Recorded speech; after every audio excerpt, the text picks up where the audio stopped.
I was not a fan of the Switch 18 months ago. I know, shocking, everyone loved it. But after spending the day crisscrossing New York City in search of one, I just wasn't impressed by the gimmicky hardware or the selection of games. So can a year and a half change a girl's mind? Actually, yeah.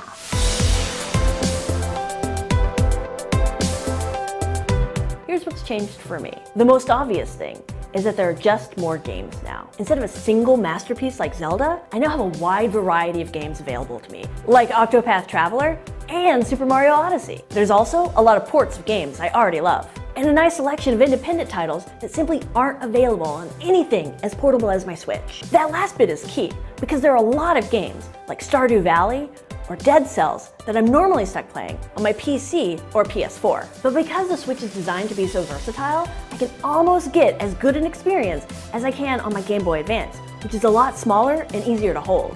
The portability of the Switch also makes it much more compelling than something big and stationary like my PS4. It gives me AAA games I can play on the train. And then when I'm done, I can take the Switch home and plug it into my TV for a solid console experience. Solid, not perfect.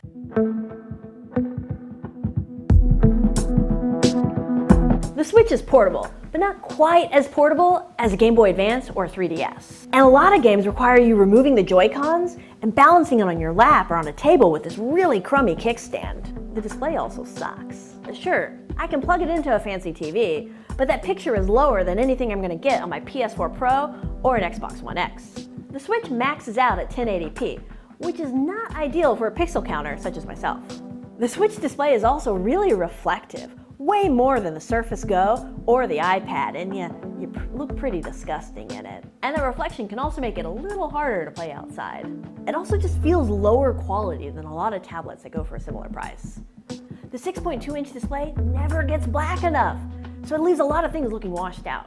And those terrible black levels are exacerbated by the bezels, which, for the record, is as black as the display should actually get. But in the grand scheme of things, my complaints are pretty nitpicky.